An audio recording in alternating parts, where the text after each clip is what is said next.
Hey everyone, this is Mason Hutchison, and you're listening to Herb Rally. Today's episode is another edition of the Herbalist Hour, number 79, and this one is with herbalist Heather Sanderson. So, fun fact, Heather has a podcast called the Majestic Wisdom Podcast, and the very first time I was ever interviewed on a show was on her show. So I'll leave a link to that episode if you dare listen to it. I heard it the other day, and it was quasi cringy because, it was just my first go around at it. That said, I'm very thankful to Heather for having me on the show, kicking things off for me to be on other podcasts. And then, now I have a show of my own called the Herbalist Hour. So this time I'm returning the favor, having Heather on the show. And she's the founder of Majestic Wisdom Publishing, along with Majestic Wisdom Podcast. So in this conversation, we chat about how she approaches writing, the benefits of having a writing practice, dealing with feelings of judgment, her current plant allies, the mission of Majestic Wisdom Publishing. We chat a lot about creativity and a whole lot more. So a huge thank you to Heather for joining me on the show. Also a huge thanks to our presenting sponsor, and that is, of course, Oshala Farm. You can learn more about them and their work at oshalafarm.com. That's O-S-H-A-L-A farm.com. And they grow and sell over 80 medicinal plants. And the founders are Elise and Jeff Higley. They've been longtime friends. So if you're looking to buy U.S. grown, organically grown, with love, medicinal herbs, check out Oshala Farm at oshalafarm.com. If you do end up making a purchase, we'd really appreciate it if you let them know that you found out about them through Herb Rally or the Herbalist Hour, or whatever you want to say. But either way, we really appreciate Oshala Farm's support of the Herbalist Hour, and I really appreciate you for listening to the Herbalist Hour. So also a huge shout out and thank you to our Herb Rally Schoolhouse members for your support as well. So that's going to do it for me today. Hope you enjoyed today's episode with herbalist Heather Sanderson. Talk to you soon. Bye. Welcome to the Herbalist Hour. This is where community gather, merging the power of people and flowers, the sweet and the bitter to the salty, the sour. Umami, it's time for the Herbalist Hour.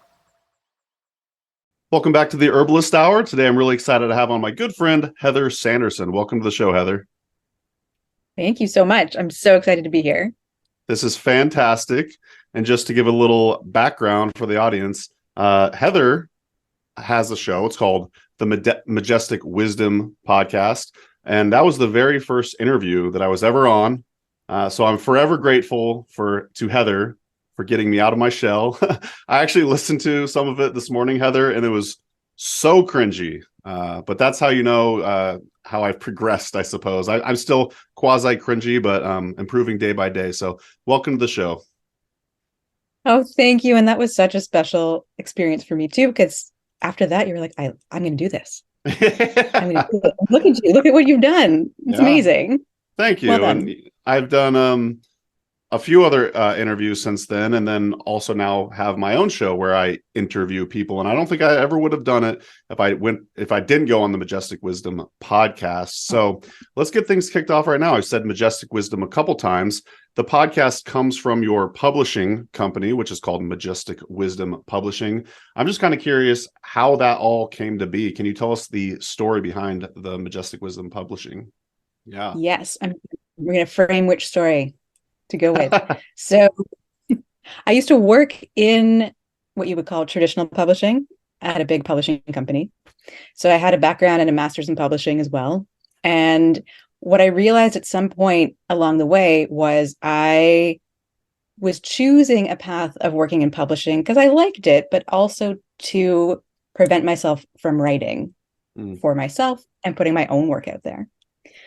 Which it was very easy at the time to turn off creativity and just be like, no, I'm not creative. I can do the things for other people and support their work, which I also like. But some part of me wasn't able to grow. And it's a part of me that's actually quite big. And it's the part of me that's a writer.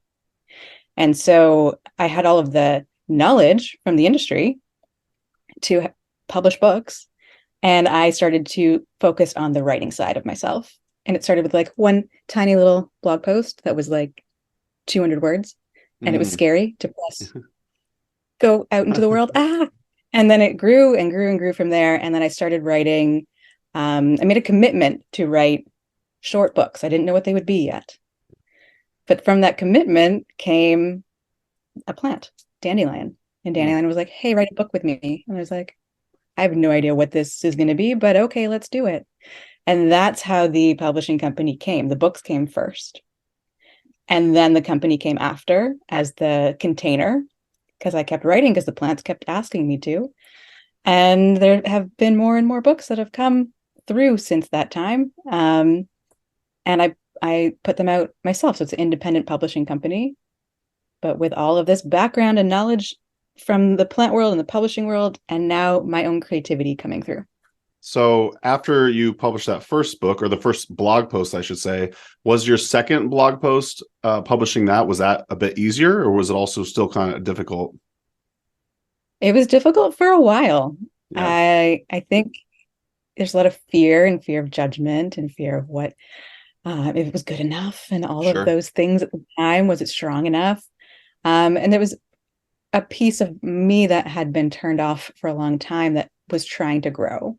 And so anytime, for me at least, there's new energy trying to grow, there's all the old energy that's like, no, stay down. Yeah. And then the new energy has to come up a little bit more.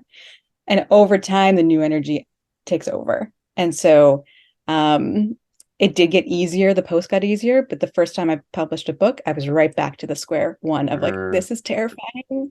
And pressed print or publish and was like, please don't 1-star review me, and like hid. And then realized I could survive those things and that it was more important to me to keep writing. And so it's always scary. Yeah. And it gets easier.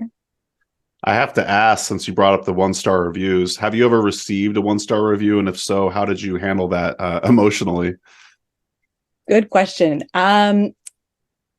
Was it a 1-star review? I can't remember if it was 1 or 2-star. I have a book of poetry, book of poems. Oh, so it's very personal to you. It was very personal, and it was very like, it's called Sister. And it took years to put together and then to have the courage to put it out. And most of the reviews have been so positive. Of course. But of course, once there's the one that's not, that was the one that I focused on. But what I came to realize after the initial sadness and like, but I love it, and why doesn't everyone else love it? Those feelings, I think, came out, was that from what the person wrote, I think they just it didn't meet their expectations. Sure. And that I can't do anything about that. No. I still love it. It is what it is. And, hopefully someone else loves it. Sounds like a lot of other people love it. I was reading your bio, and you gave an explanation as to where you got the name Majestic Wisdom, and I believe it involved your grandmother. I was kind of hoping you could tell a little bit about that story and about her. So I always have loved unicorns and owls, and that's my logo. There's a unicorn and owl. So Majestic being the unicorn and Wisdom being the owl. And I've always had a connection with my ancestors, and I grew up in the house with my grandma and my grandfather on my dad's side. And so I had a really tight connection with them, and they've stayed present with me after they've passed. And so one day her name kept coming to me. It was Mabel. Her name's Mabel Augusta, and her maiden name was Wise. And so I started to feel into those names, and they had a resonance. And I was like, this is so interesting. Wise is coming up right now. And when I looked up what her names meant, they actually mean like Mabel's beloved, Augusta is majestic, and wise. And I was like, whoa, that's what this has to be. So I feel like my ancestors and my grandmother in particular are very present in this work and are helping to be supportive and being like, yes, these are the names, these are the ingredients that you need to continue to bring into the world. And that way she's with me and in the work as well. Love that. How did you get into herbalism? Where does this all fit in? I love these questions.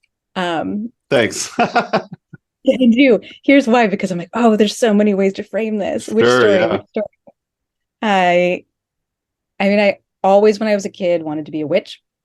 But what I realized later is, so I grew up in Canada, and there was a show called Road to Avonlea, which is based on books by Lucy Maud Montgomery. And there's a character of like the wise woman in the woods. Her name's Peg Bowen, and she's, you know, the outcast in the woods with the plants hanging, and she knows all the medicine, and people don't really trust her. It's also set in like the early 1900s.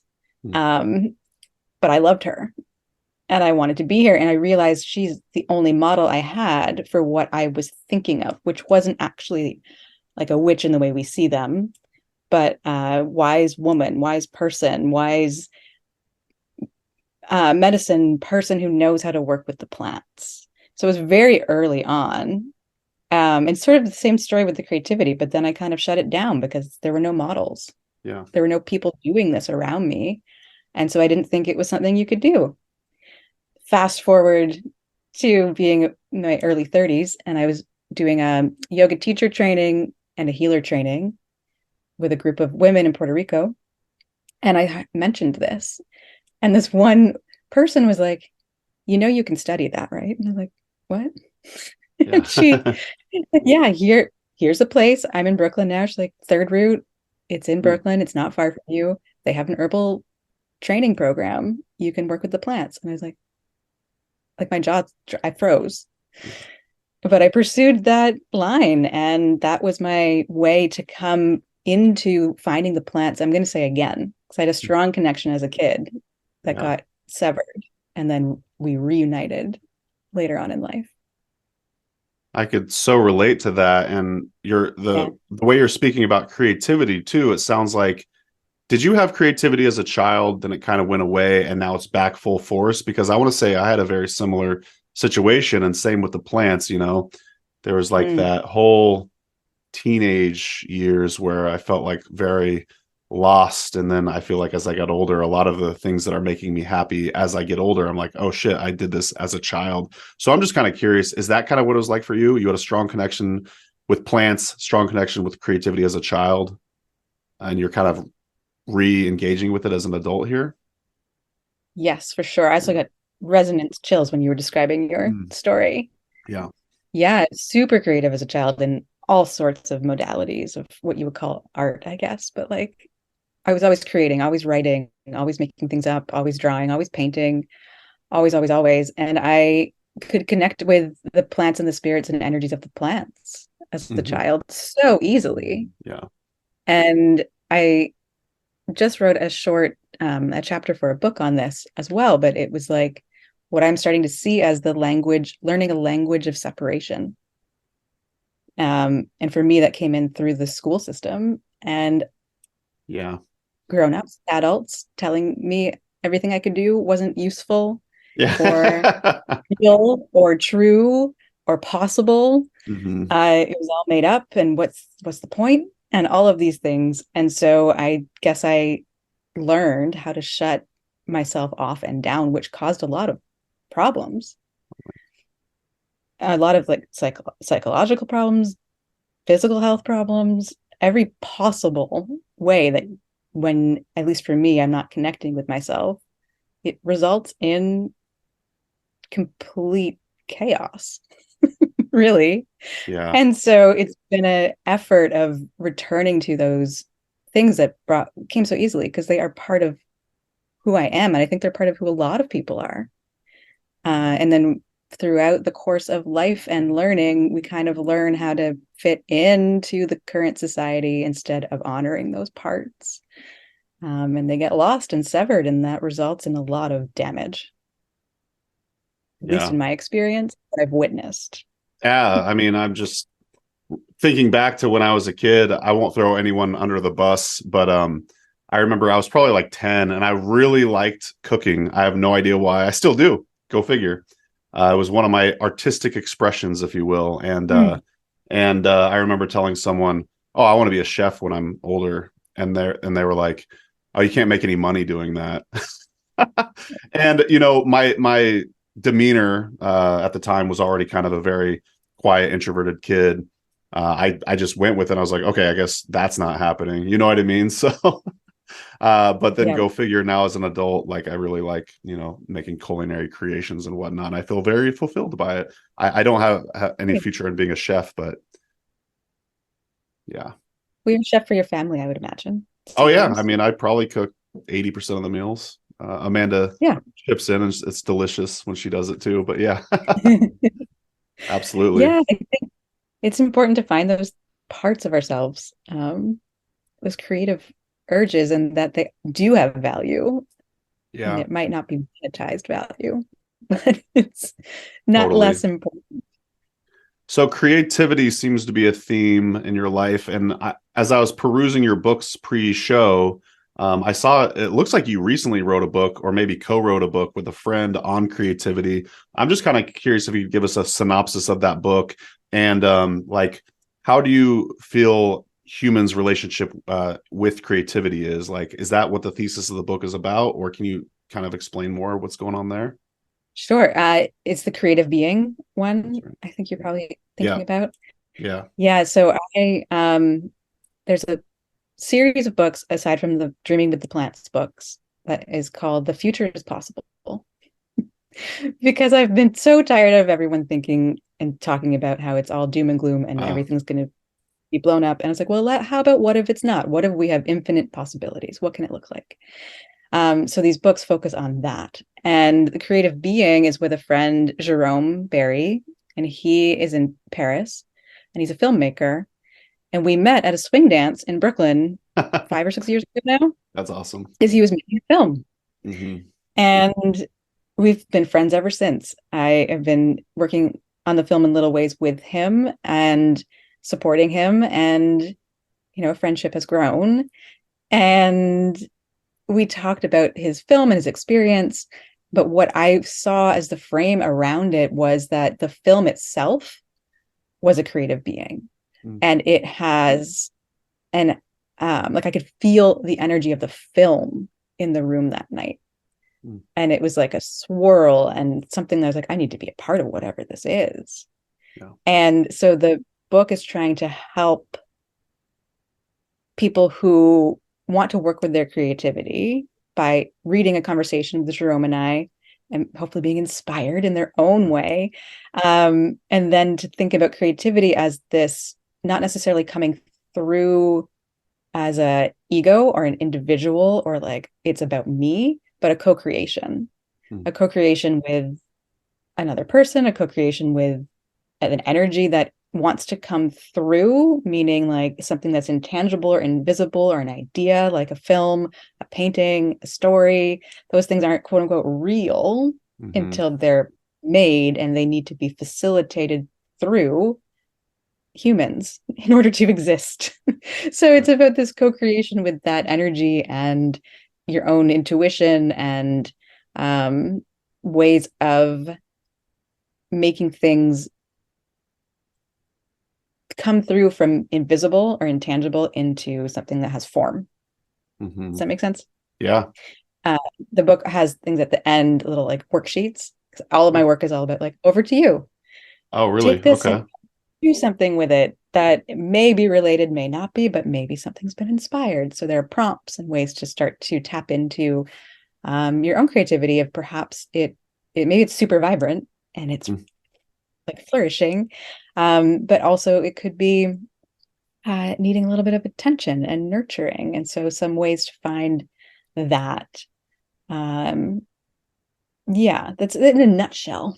That's the Sure. book. That's a little abstract, but Would you the be willing writing's to much. for sure. Would you be willing to share one of those, like, say, activities that might be in that book, with how we could help develop our Um, creativity, or if you have one top of I mind? can't remember off the top of my head, but I would say something that has worked, especially if I meet people and myself who maybe start to be afraid of their own creativity or Yeah. putting themselves out there, is to get a blank piece of paper and crayons or pastels or markers or something, and sit with the paper in front of you and just start to put the contact of the crayon on the paper Hmm. without planning, without trying to figure out what it's going to be. And take a minute, maybe take a breath, Mm-hmm. and start to watch that crayon move and see what happens and see what comes up and what sensations come up, and notice the relationship that's happening between the action and whatever's emerging, because something will come up. Some thought, some feeling, some concern, some worry, some hope, some joy. See, and then try again. Just a quick break from the show to thank our presenting sponsor, Oshala Farm. Oshala Farm is a beautiful and vibrant certified organic herb farm based in Southern Oregon, where they grow and sell over 80 different plant species. The founders, Elise and Jeff Higley, have been longtime friends, so I highly trust their growing methods and ethics. You'll love the potency and vibrancy of all the herbs they have to offer. To learn more and purchase their herbs and other organic goods, head to oshalafarm.com. So thanks once again to Oshala Farm for sponsoring the Herbalist Hour. Now back to the show. Enjoy. I was seeing a therapist in Oregon for a couple of years, at least a few years, and we actually did that activity quite regularly. He used, yeah, he used art during we used art during my therapy sessions, and it was actually very profound. Some of the like imagery that would come up, and then we would use that for what we were working on that particular week. So I don't know if you knew that therapists use that exercise, but they do, or at least some of them do. I didn't know that, but I'm not surprised. And the fact that you and I are having this conversation and that was the example that came up is also not surprising to me. Exactly. Because I don't think that's not in the book. That's just what appeared. You just freestyled that. I love it. Do you think as we kind of cultivate our creativity, getting back into being creative humans, do you think it's important to share with the rest of the world, or do you think it's okay just to keep it to yourself? Do you think there's benefit in like posting it, say on YouTube or Instagram or whatever? I mean, I think it's about discernment for each person. Sure. And there's no one right way to be creative or to share. I think there is value in sharing, especially within a trusted community, because it's sharing, even as you might be co-creating with an energy or with something beyond you or coming through you or from your inner world out. It's sharing a piece of you. Yeah. And I think that has a lot of value, especially when it can be received with support. And so having that supportive community, at least first, if not for always, I've learned is really, really, really helpful, ideally. And I think what it does is it shows authenticity. It shows people's ways of growing and being and learning, and then it inspires that in other people. So it's not an isolated event, even though it could be. It tips over. And I love that. And I think it then becomes about community. Absolutely. That's kind of how I feel about the Herbalist Hour. Is I always wanted to do this. I was scared of, say judgment from other people and whatnot. And what it's doing for me is it's helping put myself out there more. It's expanding my creativity in so many ways, different skill sets and whatnot. And really one of the best benefits of it is that it does feel like I'm building community with it. You know what I mean? So yeah, absolutely. Totally resonate with everything you just said there. And growth, that's what I'm going to reflect back. It's like growth, and that little piece gets a little bit stronger. And the next time you try it, it's a little bit stronger, a little bit more confidence, and that ripples out into life. Absolutely. So why don't you tell us a little bit more about some of your books? I want to say I read you were coming out with a book per month. I don't know if that's still true or not, but can you tell us about some of your books? Along with, in addition to that, I'm kind of curious about what your writing schedule is like. What does your writing regimen look like? Happy to. So it's changed and evolved as well. But the plant spirit books were the first ones, and I was writing a book a month. Okay. Yes, so you got that right. And book a month for 2 years, nearly 2 years. Wow. And again, it started with a commitment. I didn't know what they were going to be. It started with that, put the crayon, not knowing what's going to happen, and then fill in the blanks. So I didn't even know what plants would come until they appeared for me and asked me to co-create with them. And there are now 22 plant spirit books. And then the Future is Possible books were on a quarterly basis instead, because I realized they're a bit longer, and I wanted to divert my time to other writings. So I am currently also studying Masters of Creative Writing, because I realized all of this is a blend. It's like nonfiction work blended with some fiction. So each of the plant books have a lot of talking about the spirit of the plant, a personal connection with them, as well as how other people can connect in lots of different ways. So these are suggestions, ideas, like a workshop in a book. Mm-hmm. And then talks about the plant spirit. And a lot of that was coming for me directly connecting with the plant. So not so much about researching, but like listening to what the plant had to say, if that makes sense. And then the herbal medicine, as well as the folklore, which was also super fun to invent sometimes if there wasn't any that existed. And then a journey. So then there's like a meditation journey adventure that you go on with the plant. And that's also super fun. And an over to you. So that was the format and structure of those. I really liked having that container to then fill in the creative parts each time. And but what I realized is that I wanted to learn how to write more fiction. So I enrolled in a creative writing degree and have been writing fairy tales and working on a novel that will never be finished because it's going to take me forever, but it will one day maybe. And but learning the skill set and the growth of fiction versus mostly nonfiction, because they're completely different, and how to access and write them. Does that answer your question? Yeah, absolutely. I guess I'm also kind of curious, like, say, do you set aside a certain part of the day every day to write for, like, say, an hour, just kind of basic standard stuff like that? So what I need are deadlines. Yeah. And with all of the books that are out in the world, I set up the date it would go on sale on Amazon first. Oh, before wow. even having an idea. Yeah. Yeah. No ideas.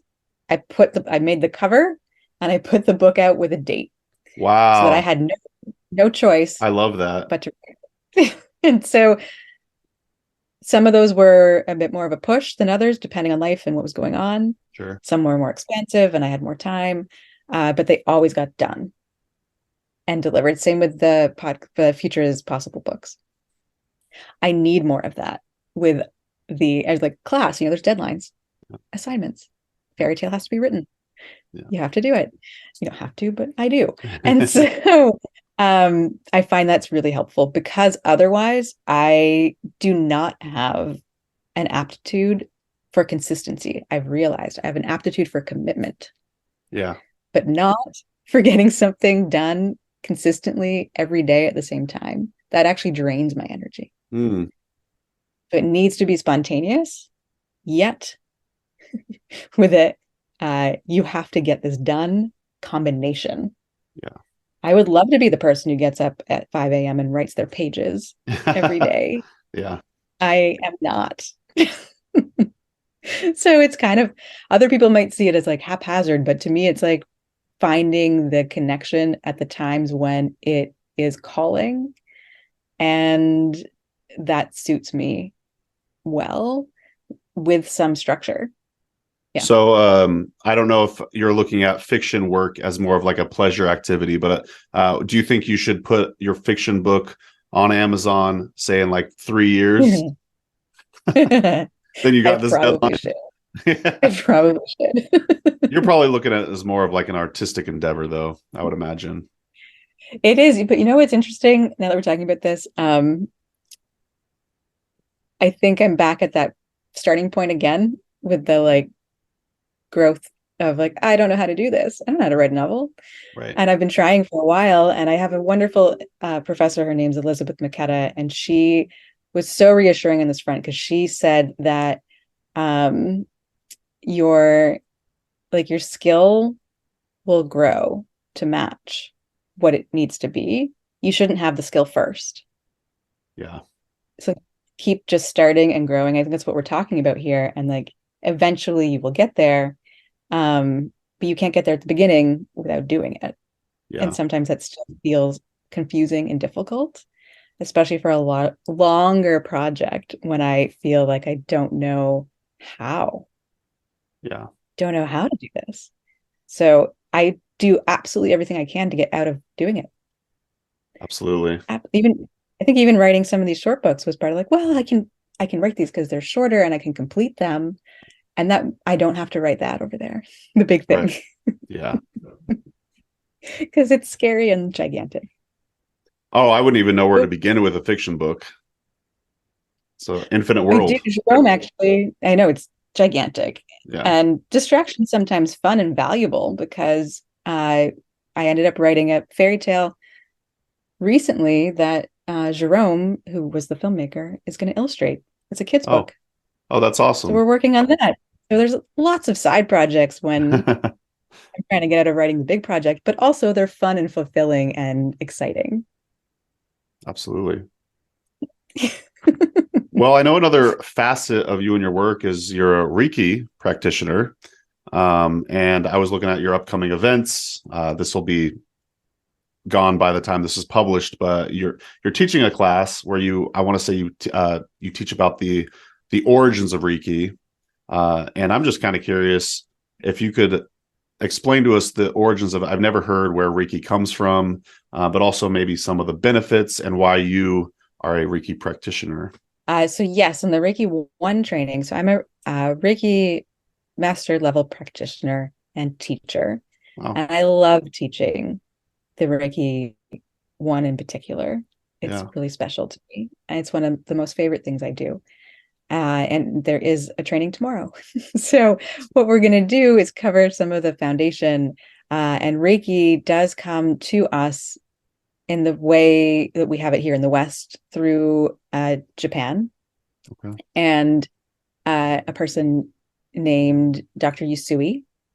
And every Reiki 1 training has a story or folklore around him and his receiving of this information and knowledge.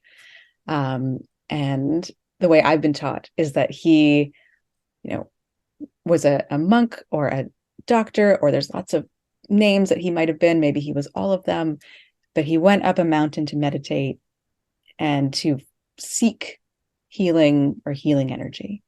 And he was throwing a rock out of the cave that he was in every day for 21 days. And on the 21st day, he received this information. So like we were talking about creative being, similar idea. He received this information, meaning it came to him either in a vision, or it was felt, or it was something outside of him that came to him in some way and was then embodied, received, and then shared. So what I mean by that is Reiki energy is universal energy, life force energy. So we have it in us. We are alive. Mm-hmm. Plants have it, life force. And in this way, it's like tapping into that life force energy so that you can facilitate it and it flows through you and flows through another person or a plant or an animal, but it's not using my energy to do that work of healing or balancing or helping someone else receive either a boost of energy if they are deficient or need more, or a release of energy if there's maybe something stuck or too much built up in the body, in the system.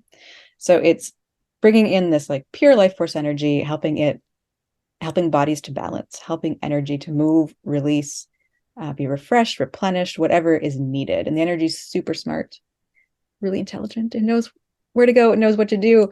So as a healing practitioner, it's again not about like me knowing anything. It's about the person and their healing journey. And this is one energy that can help bring new information, new energy, balance, release to people.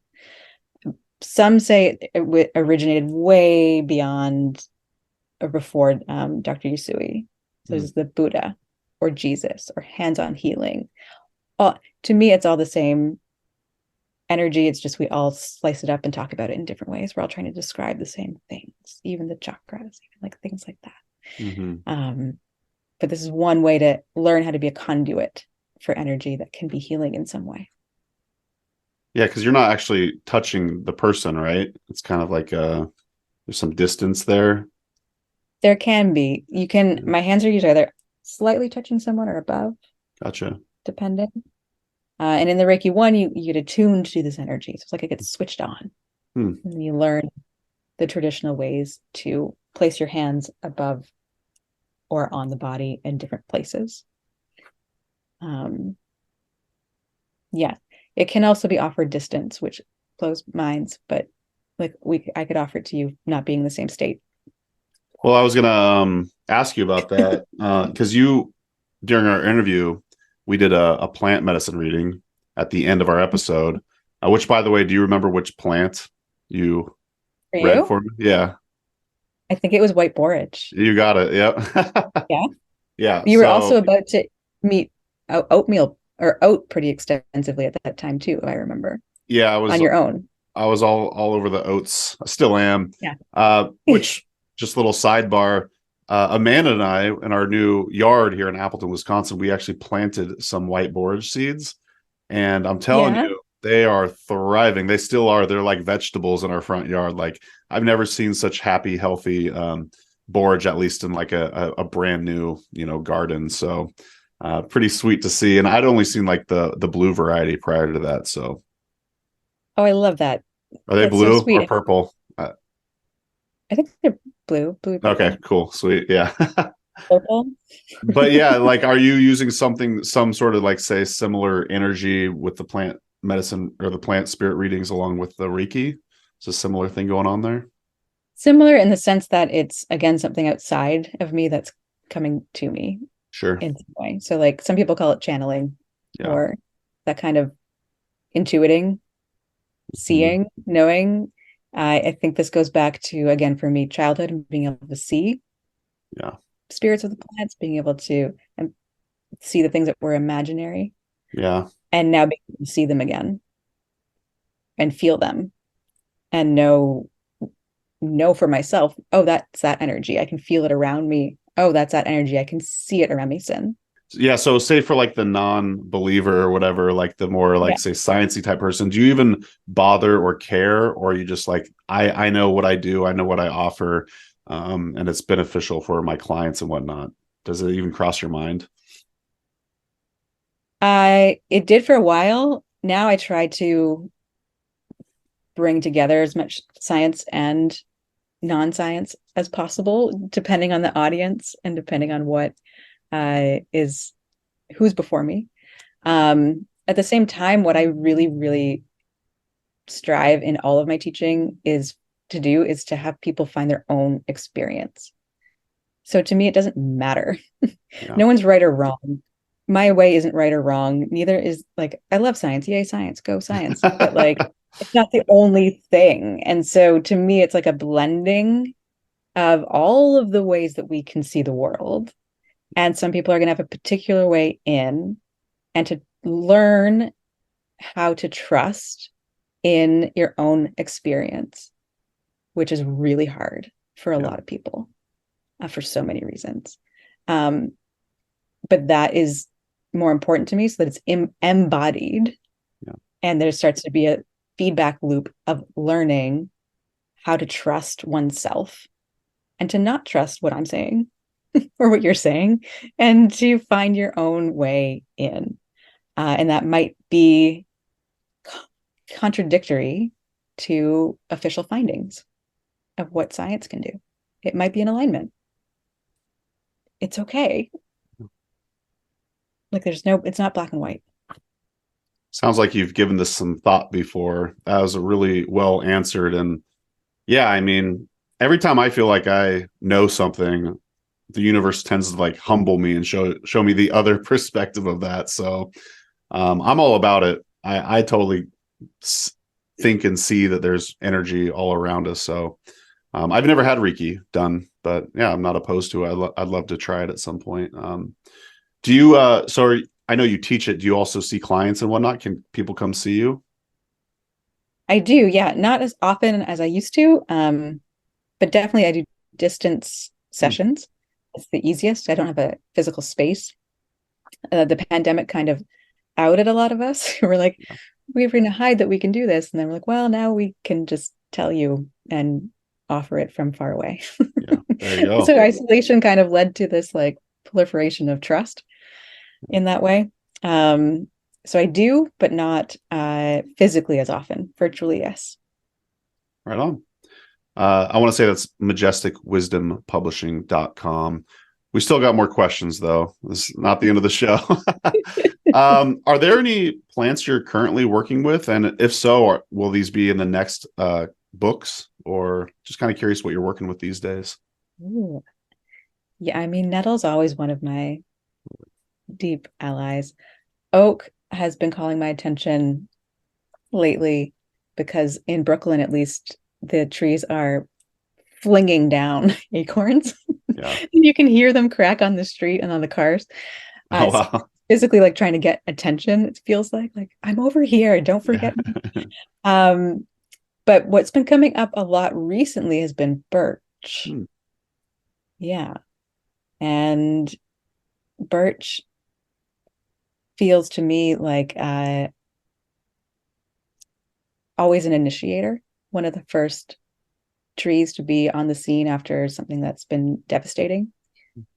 And so about initiating trailblazing, I mean, there's lots of things, but this is what coming to mind. And finding a way forward that's authentic.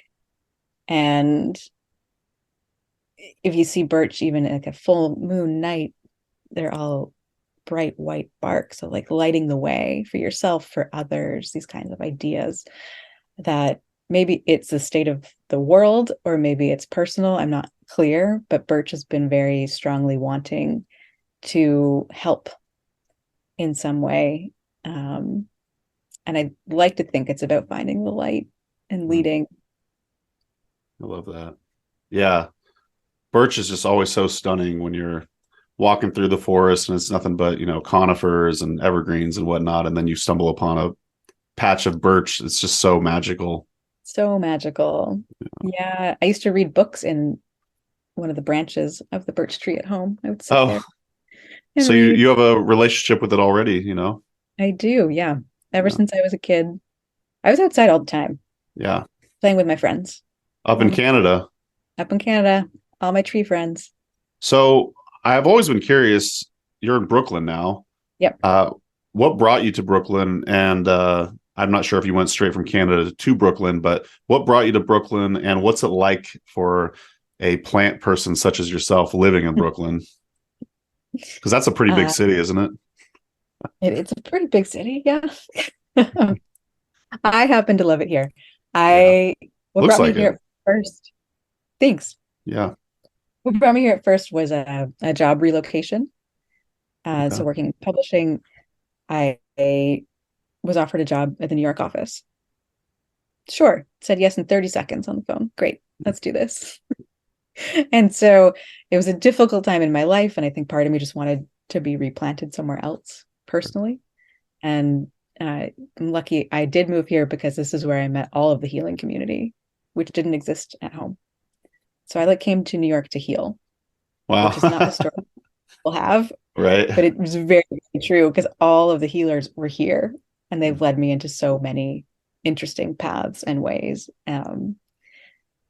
So whatever, universe, ancestors, life, none of the above dropped me here. And I then found ways to be connected here in lots and lots of ways that really feed me. So I do swing dancing, all of the healing arts work. I became a yoga teacher here. I became a Reiki practitioner here. I've refound my creativity here, and all of the community. The community here is really strong because you can find so many different communities to tap into and to be part of. And Brooklyn in particular, and the neighborhood I live in is very community oriented. And I did not have that before being here. And so that feeds me a lot. And what I realized was actually when I was on a trip to Oregon, Oh, I realized why I can't live on the West Coast and I have to live in New Let's hear York. it. So the trees taught me. Yeah. I am fairly slow by nature. Mm. For real, if I Yeah. let myself be. And I like that. And I can delight in being slow.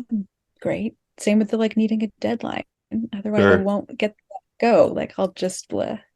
Yeah. And when I was in Oregon in the beautiful, beautiful slow growth forest, I could feel the slowness. Yeah. And all I wanted to do was lie down, which is again fine. But I think I need a bit of the fast pace that's here to literally keep me upright. Totally. The energy, it balances you out. It balances me out. And I can go either way, but I enjoy having that little spark of push and the energy that is in New York City, along with the connection and being a part of a really big ecosystem where a lot of people here have no sense of plants whatsoever. So in some cases, it's hard because I feel like I'm often teaching people this is a plant. Right. Versus where I want to go, which is here are all the ways that you can interact and work and be with them. And I've got to pull myself back to here, let's learn the foundation. But it's needed here. Absolutely. I interviewed Jocelyn Perez Blanco and Laura Rubin, and they both live in New York City. And we talked about this thing called herbalists per capita. And we think that New York City probably has a pretty low one, considering there's so many people there and probably not a whole lot of herbalists. So like you said, it's actually a really good thing you're there because you're increasing that HPC, the herbalist per capita. We need That's people amazing. like you. Yeah. Yeah. So, yeah. I think it's great. And you know yourself. You need to be balanced out by the hustle and bustle of the big city life. And maybe when you go on vacation, you could visit places like the Northwest and just totally decompress. Totally. And I live very close to Prospect Park and the Botanic Gardens. Cool. And I go there often and just lie on the ground under the cherry trees. Totally. And that's nourishing and resets my nervous system. Gets things back. Absolutely. Well, a few more questions for you. Actually, why don't we do this? It's a segment we're doing called Explain That Gram. And I'm basically going to show you an Instagram post, and you're going to explain what's going on here. I haven't shared this with you yet, so it's a great picture. It's I like it. I've been winging everything else, so let's see. Yeah, there's no gotcha moments here. All right, here we go. So what's going on? What's the greater story of this picture? Oh, that's so recent. Yeah, I really liked it. I was scrolling through Instagram and I kept coming back to this one. I was like, oh, I really like this one. I've been here, by the way. It's beautiful. You have? Yeah, probably about 10, 15 years ago. Oh, I love that. We share that. That's so cool. Mm-hmm. This is Balanced Rock, I think, in the Garden of the Gods. And that is on the way to Colorado Springs from Denver. And I was just there last weekend because I am on the board of directors for my friend's family trust. Wow. Yes. And we had a meeting in Colorado Springs because part of the trust's mandate is to host a family reunion every 4 years. And it's next year. And we went to see the venue. Oh. So that was part of why we got there. But I never have a car. And I was like, yay, road trip. So when I drove from Denver to Colorado Springs, a guy in one of my classes, actually, the day before, I found out used to live in Denver. And I sent him a private message on Zoom because it's all virtual school. And I was like, hey, 2 things that I can do in between Denver and Colorado Springs. Help. And he's like, told me Dinosaur Ridge and then Garden of the Gods. And I was like, great. And I just followed his advice. And that's how I got to this moment. And then I felt like since it's a balanced rock, it needed some kind of yoga expression to be with right, because you're a yoga practitioner too, yeah?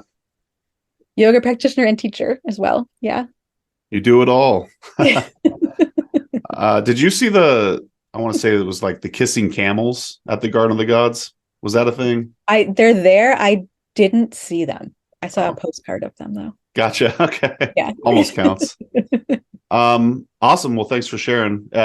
Dear listener, if you've never been to Garden of the Gods, like Heather mentioned, it's outside of Colorado Springs, absolutely beautiful, epic part of the United States. So what is the mission of Majestic Wisdom Publishing? Oh, the mission. Yeah, I know, deep. We get deep here on the Herbalist Oh, Hour. the mission is to help people remember their magic. Mm, Mm-hmm. well said. We'll we'll call it good there. Let's see what else we got. Do you have any upcoming projects that you're excited about? Well, the kids' book I'm super excited about, Totally. actually. I know I already mentioned that. Yeah. But it's really fun to collaborate with Jerome and see his art as well. Which I don't think he'd mind me sharing this. He's like, there's a dog as a main character. He's like, I've never drawn a dog before. I'm like, you'll be fine. And it's great. And so I'm excited for that. That one has no deadline because it's a collaboration. So we're letting it grow on its own pace and time. And the next part, I am starting right now the NaNoWriMo. Have you heard of this? No. For November, there's a community-based online thing where you can write a novel in a month. Oh. So it's broken out into word count by day. And so the idea is you would have 50,000 words by the end of November if you happen to write, 1,600 plus a day. And so I have a group of friends, and we have started as of November 1st to just get the words down. Just do it and see what happens. So that is a big project to try to get this novel to move forward. Yeah, because as we're recording this, we're already 3 days in. Have you begun? I've begun. Okay. I need to do some catch up. Is anyone surprised? No. Yeah. Are you all going to read each other's novels or stories when you're done? Yeah, it's about being supportive as well. So there's 4 of us in this group, and we've been friends for a long time. So we're sharing where we are without judgment every day, and how where we want to get to. The intention is, and then if people want to share and write together, we're going to do that as well. Totally. So being super supportive and being open to seeing what comes. What do you love about swing dance? Or why don't you give us your elevator pitch, maybe as to like the benefits that you see from doing this as a hobby? Oh, there's so many. Yeah. So you post about it on your Instagram. I'm like, that does look like a lot of fun. Good way to meet people. It's so much fun. Yeah. It's so much fun. It's a huge benefit. Yeah. Which reminds me, I don't think I talked about the benefits of Reiki, but kind of they're embedded in there. Sure. And so it's social. You can show up by yourself and be as engaged or not as you want to be with other people. Yeah. So it's not about being like in a certain set dynamic of relationship, right, which I like. Just appear and leave when you want. Mm-hmm. And people, again, are super supportive. It's very community-based. But on a personal level, it helps create feedback from the brain to the body and to build new relationships and new patterns to new movements, which again helps shift, from a neuroscience perspective, the loops and the information that we might be used to, and again, introducing new energy so that then that new relationship within yourself can grow and expand and maybe shed something old that's not serving or working. So dance is one of the major ways to do that. I think it's dance, learning a new language, and learning a new instrument as an adult are like major brain body benefits to keep things constantly regenerating and finding new ways so that you don't get stuck in the same ways of thinking, same patterns, unless they're serving you, same ways of being. So it's about expansive growth and fun and community and co-creation with another person, whether you're leading or following. Yeah. Intuiting in the moment, being present, great music. Yeah. Like for me, it's very nourishing. Even talking about it, I'm like, feel the beaming Yeah. bigger and bigger. And it's led to lots of really fun things, like being in the mermaid parade in Brooklyn every year out on Coney Island. And like, yeah, but brain body for me is really a big part and a big part of healing. So finding ways to keep the brain and body connected, but also for me to keep that constantly being reinforced and then having new ways of doing it. And I can literally feel my brain like flatlines because like, this is new. And then it's like, oh, it's not so the next time. Yeah.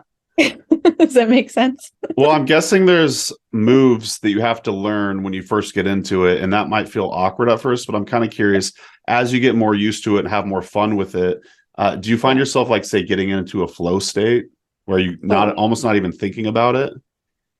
Totally. Yeah. And I mean, you can do solo dances as well, but for me, the partner dances are fun. And the flow state also happens when for me, I'm a follow. Yeah. I don't want to lead. No interest in leading, but yeah, lead enough in life. Sure. Hey, bitch. But Right.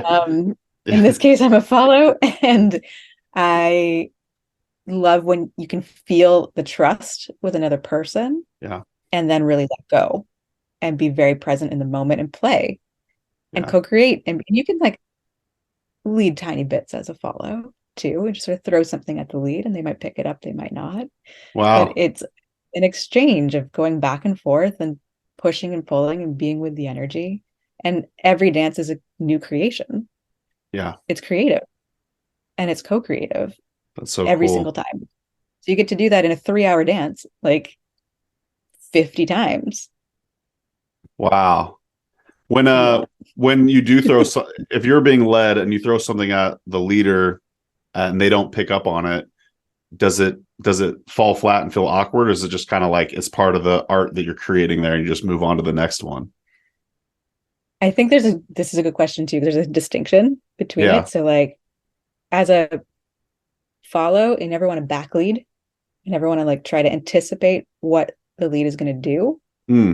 That doesn't feel good. It doesn't feel good to them or to me because it feels like trying to tell them I don't trust them. Basically, I'm trying to do it. So that is not what I mean. That does feel like icky, and that happens sometimes because it's you get into like, oh, you weren't going there. Oops, sorry. And there's like a quick apology. Everyone's fine, and you move on. And if it just feels a bit icky, like, oh, I tried to do that. Sorry. But this is more like when you're in the flow state and there's a lot of play involved, and then there's a little bit of space or a little gap, and then you can like, as the follow, be like, oh, what about this? And you can see there's a smile. Right. Like, oh, I see what you're doing. Okay, I can do that. I can play with that. And then they'll throw something new back. And so it comes out of learning the basic step, again, as like the framework, the foundation, and then opening it up with that container to trust and play and seeing what comes through in the moment. Very cool. Well, why don't we tell the listeners where they can learn more about you and your work? We already said it, majesticwisdompublishing.com. Is that correct?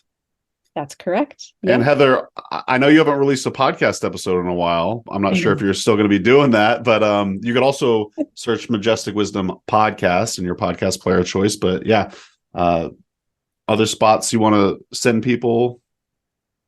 I also have journeythroughyyoga.com. Right. And you also have a great newsletter with that as well, right? And there's a newsletter with that as well. And there's a newsletter that's a combination of all of these things. Swing dance even made it in there, not too far back. And the blog posts on Journey Through Yoga go back to that very first one. I think it was in 2015. Wow.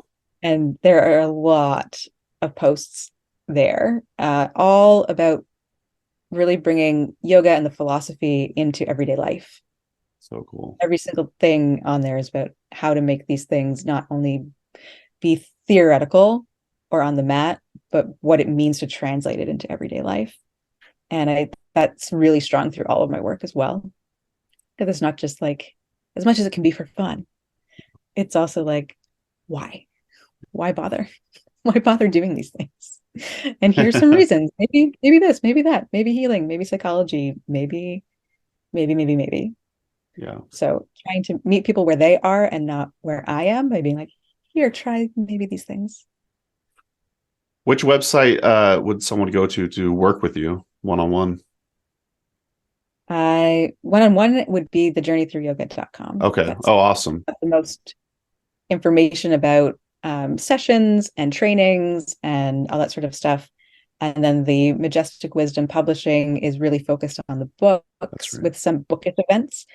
And I'd love to do more and more workshops and things like that in the future, but there's nothing on the calendar as of right now. Okay. Right on. Well, this has been a lot of fun getting to know you, Heather, a bit more. And any closing thoughts before we wrap up and get out of here? Something you want to convey to the audience? First of all, this was super fun, and thank you for having me. And Absolutely. I'm seeing connections even as I'm being like, oh wait, there's some themes in here as we're talking. So that's fun. Yeah. I hope the listeners find something within this for themselves, and take what you want and throw away the rest. That's right. what I say all the time. I like that. Making suggestions, take what works. I've heard recently the saying, if you're learning a bunch of stuff, the good shit sticks. Yeah, true. I really like that. Yeah. What resonates for you. Exactly. Very cool.